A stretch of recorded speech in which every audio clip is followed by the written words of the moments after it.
Welcome to Enlighten Your Souls with Islamic knowledge provided by the platform of Ruke Buli, Speech of Soul. نحمد ونصلي على رسوله الكريم أما بعد فأعوذ بالله من الشيطان الرجيم بسم الله الرحمن الرحيم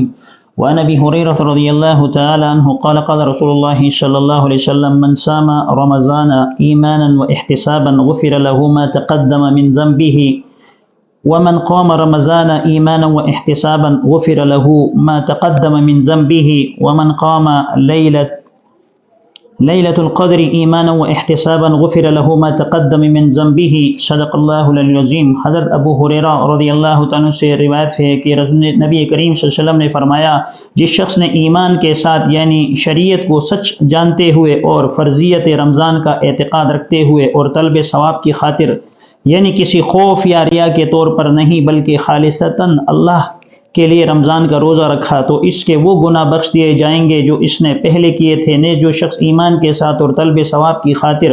رمضان میں کھڑا ہوا تو اس کے وہ گناہ بخش دیے جائیں گے جو اس نے پہلے کیے تھے۔ اسی طرح جو شخص شب قدر میں ایمان کے ساتھ یعنی شب قدر کی حقیقت کا ایمان و اعتقاد رکھتے ہوئے اور طلب ثواب کی خاطر کھڑا ہوا تو اس کے وہ گناہ بخش دیے جائیں گے جو اس نے پہلے کیے تھے۔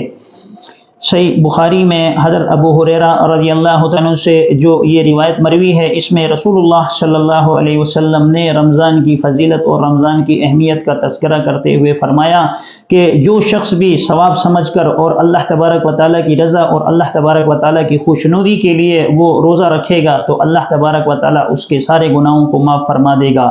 اسی طرح کوئی شخص ایسا ہے جو رات کو اٹھتا ہے اور اللہ تبارک و تعالیٰ کی بارگاہ میں نفل عبادت کے لیے کھڑا ہو جاتا ہے تو اللہ تبارک و تعالیٰ کو یہ عمل بہت زیادہ پسند ہوتا ہے اور اللہ تبارک و تعالیٰ اس کے وہ گناہ معاف فرما دیتے ہیں جو اس سے سرزد ہوئے ہوتے ہیں۔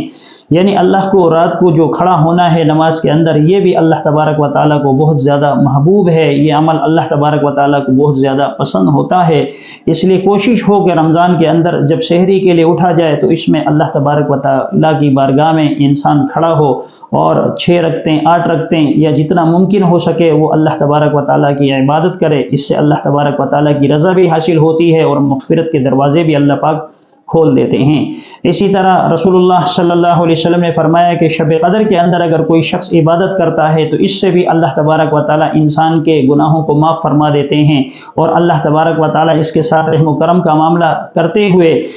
اس کی ایک طرف تو خطاؤں کو معاف فرما دیتے ہیں تو دوسری طرف اللہ تبارک و تعالیٰ اسے اجر عظیم سے نوازتے ہیں۔ اللہ تبارک و تعالیٰ سے دعا ہے کہ اللہ تبارک و تعالیٰ ہم سب کو یہ خیر کے کام کرنے کی توفیق عطا فرمائے۔ آمین وآخر دعوانا ان الحمد للہ رب العالمین۔ Thanks for watching. For more Islamic lectures, kindly subscribe to Ruke Buli on YouTube.